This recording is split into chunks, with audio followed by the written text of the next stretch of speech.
Hey everyone, my name is Rooster and welcome back to Mechabellum. In today's video I am chasing the Phantom, specifically because its high explosive tech got a bit of a change. And well, that's the premise of this game. I was trying to find some of the units that got tech changes and then try them out to see if, is it worth playing? Has it actually changed anything whatsoever? I'll be playing my favorite specialist with the elite spec. So we're starting with sledgehammers and marksmen. No chaff. So I think some people here might be a little bit scared of picking this pack because obviously starting with triple level 1 chaff is very nice for elite. Chaff is like one of those unit types that typically you don't want to level because they're going to die, and when they die they give way more experience if they're leveled.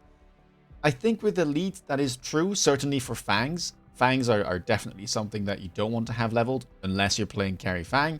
But crawlers can be really powerful. They've got that nice breakpoint against level 1 arc lights, and they can pack a punch with the bonus level. So sometimes I'm completely fine, honestly, picking a pack like this without chaff. Gonna play some aggro. Every time a new season starts, I kind of tend to go back to the line because it allows me to kind of go for some more varied comps and kind of set the tone of the match. And so here we have a crawler in the middle as we're facing Math is Might with the training spec and 2 Stormcaller packs. Decide to pick up 2 crawlers alongside the fangs, so just a full chaff turn 1 here from him. And I mean, we should be winning. I spent an additional 100 here, and I got 2 level 2 crawlers as well. So losing round 1 on elite is always a very bad sign, so it's a good thing that we're managing to keep up the pressure, having spent more money than our opponent. And almost all sledges looking like they'll survive here, so very good start.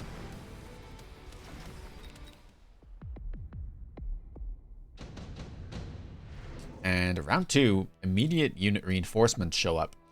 So, Arclight I could go for, but I can buy level 2 Arclights if I want to, so honestly the level 3 is not even worth that much to me. I always prefer kind of taking the level 1s. I've talked about this before, but keep in mind that whenever you have leveled units on offer in this round, that level is factored into its value, right? But for elite, that value doesn't really exist because you get to buy level 2 units anyway. You don't need to pay the 100 on the tower to get level 2 units. You get them by default. So typically it's better to kind of try and find a pack that forgoes that overpay for the level, and it's just like a level 1 unit. Like in this case, the Farseer. I decided to pick that because it's very good, kind of generally speaking into most things. It's a nice flank defender as well, and yeah, it should do well. I also already had marksman on the board, so I know there was a Phoenix on offer, but I should be fine against that. And looks like, my pressure here on the right side tower is a good thing because the Farseer is going to turn as I get flanked by crawlers. Other side seems to be fine for now. Still, opponent will pull a lot of my crawlers away, and that means that his tower won't be under so much pressure. We've got some crawlers here getting in, but it'll take much longer for us to grab that debuff. Marksman locked onto the Farseer, but it has now found the marksman and fires back, instantly killing it. Mostly coming down to the right side at this point. Looks like my chaff clear is just not really there at the moment, and the sledgehammers are struggling to get through everything. Question is, will my Farseer be able to clutch up? We do get a debuff, and I still have some crawlers left. So if you manage to get rid of the fangs, this Farseer is pretty low on hit points. Maybe, just maybe, we can manage to grab a win. Of course, that'd be different if we get debuffed. And, well, while the Farseer here does survive, sadly his one took out all of my remaining crawlers, and he does manage to pick up the second round. Now, round number 3, we get efficient tech research offered. I pick it quite quickly because we haven't teched anything yet, and well, that means this is kind of the best moment to pick it up because you'll probably get the most value out of it throughout the game.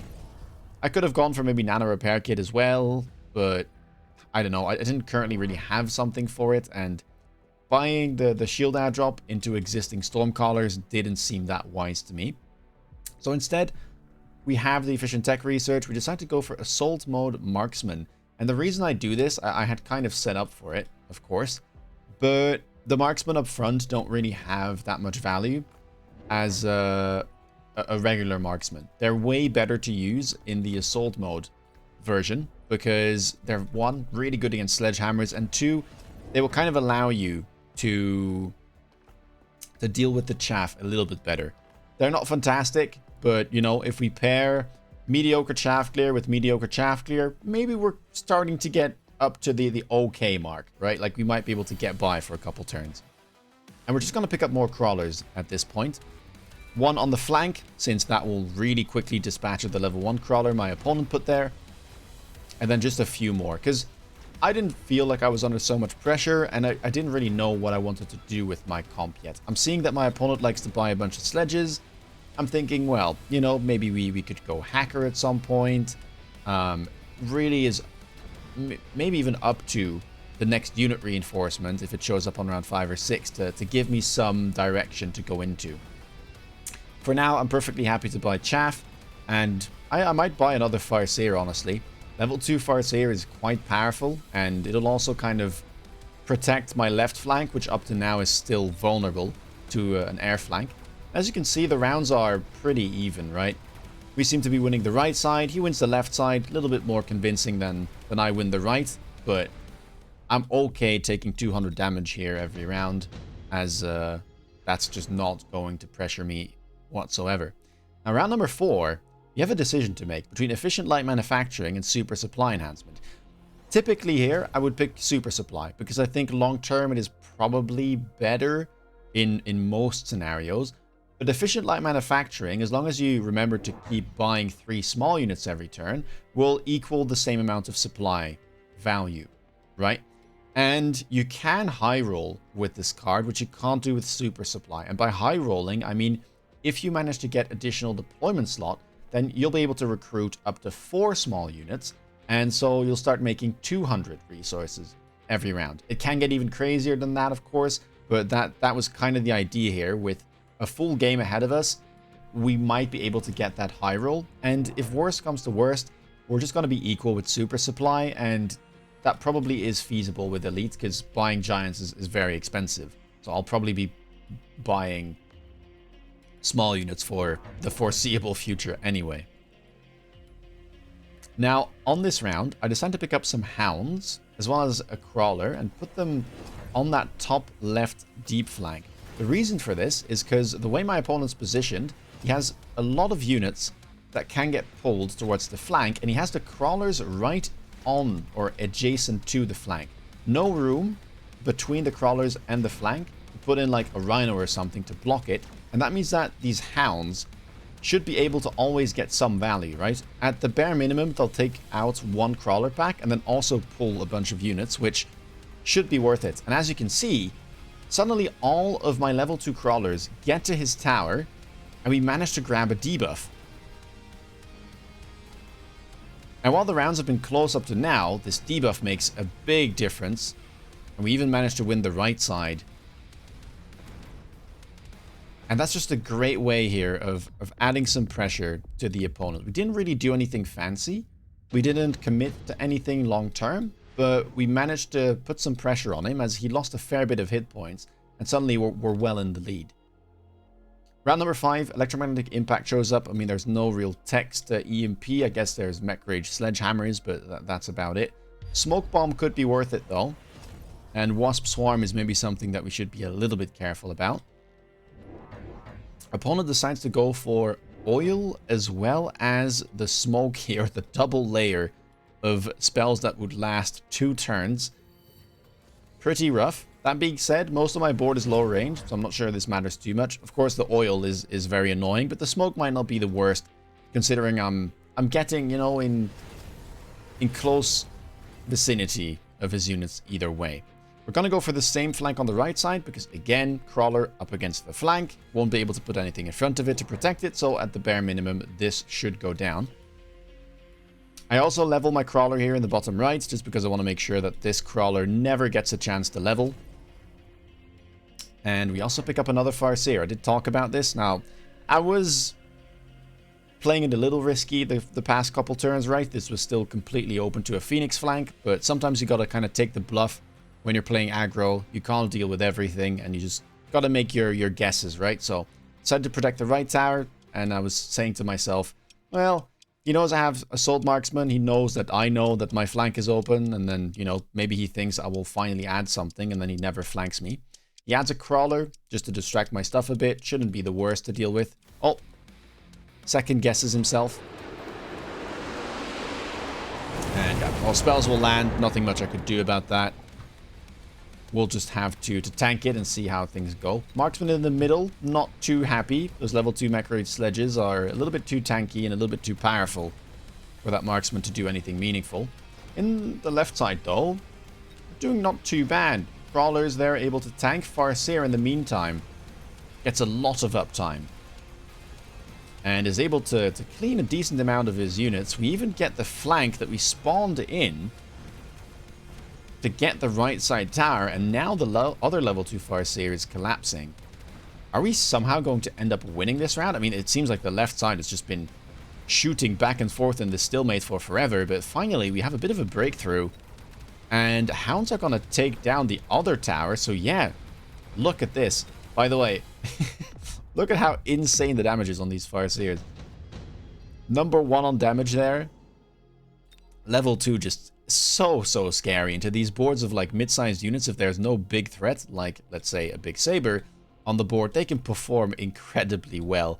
40k damage, 50k damage last turn, just completely carrying me. And yeah, round 6, so we have a bunch of unit reinforcements. Rhino, Saber, Arclight, and Phantom. Now, Sabertooth here is a bit scary, and I was expecting him to pick it, because 1, it beats Rhino, and 2, it's just hard to kill, right? It's also very good into the Marksman. Just extremely tanky, high DPS. We'll be able to take down those single high HP targets very effectively. And yeah, I just don't have that much DPS at the moment. So I was thinking, well, I could take Saber as well, but at that point I'm starting to play like Assault Marksman and Saber, and like they're kind of similar in terms of what their counters are. Let's go for Phantom Ray. And I am running very different techs than you'd be used to, right? Normally you would maybe expect some more tank techs, maybe an armor on there.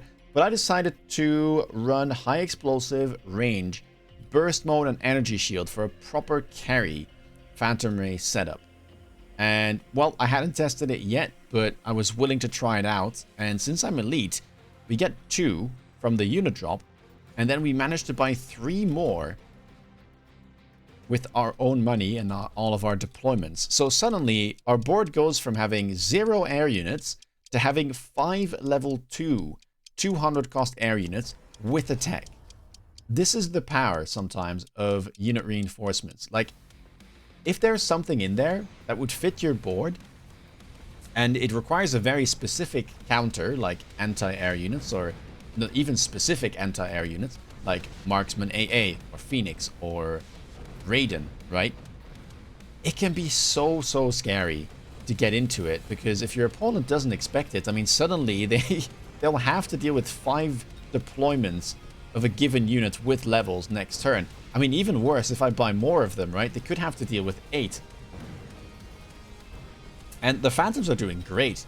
The damage not even that terrible. HE reducing their attack by 40%, but at level 2 it doesn't seem to be too terrible. And yeah, we just managed to even overwhelm that Sabertooth. Not really able to do much. The 2 Farseers remain alive, and well, the other thing about this unit, apart from being insanely powerful in the early to mid game, it also deals a ton of damage when it survives, right? It looks small, but it deals 300 damage. And I mean, giants like Fortress and Melter deal 350 if they survive, so it is quite the unit. Round number 7, the newly nerfed Missile Strike shows up. Still worth picking here in my opinion, because well, I have some very juicy targets to aim for in the back of Matt's board. There's a Crawler there, and there is some Wasp packs as well. And so we just decide to go for that. Opponent takes a little bit more time to think about what he wants. My board is not as missileable. You could try and go for a Crawler, but that's about it.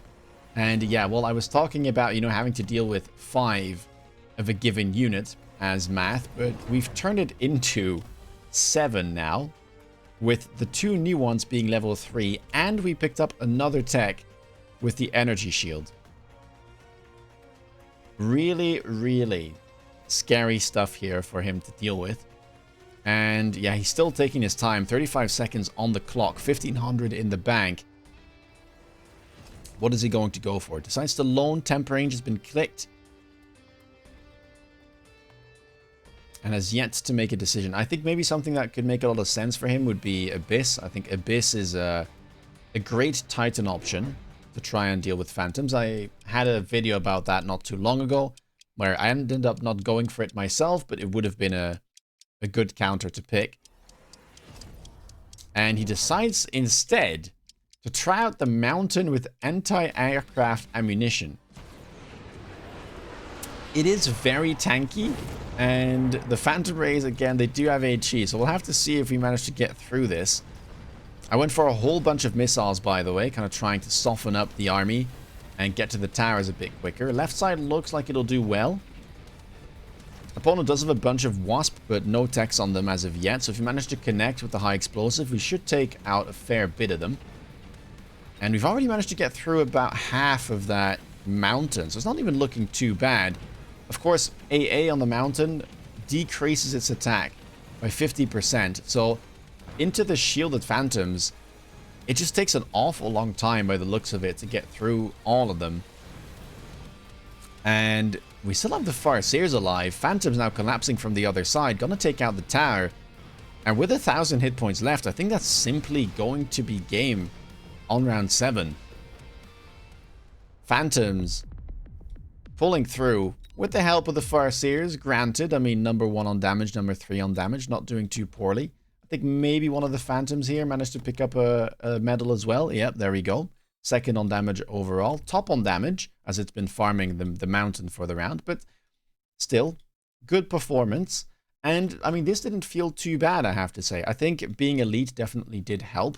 Being able to just get those 200 cost units at level 2 immediately makes a big difference. And I think that's especially true for something like high explosive Phantom, which of course will nerf its own attack. So if you still want to be able to take down even mid-sized units like the Sabers and Sledges, it's probably important to have that bonus level so that your attack value doesn't fall too low for that mid-game stage. But yeah, with the help of the unit drop and kind of the full pivot there, I think this looks promising, right? We were very patient with the way that we played. We had some very good rounds. The Farseers kind of pulled us through the early game. We had some clever flanks, and that bought us even more time to eventually get to that second unit drop, and then we get to make a decision because we have seen what the opponent has.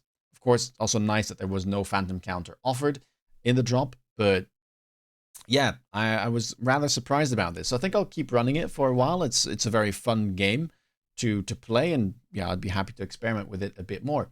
Either way, if you like the video, please leave a thumbs up. Let me know down below what you think of high explosive Phantoms. Have you tried them on the new patch? Have you had any success with it? If you want to stay up to date with latest content, please consider subscribing. And if you want to see me play live, check me out on Twitch. With that being said, take care, guys, and see you in the next video. Bye-bye.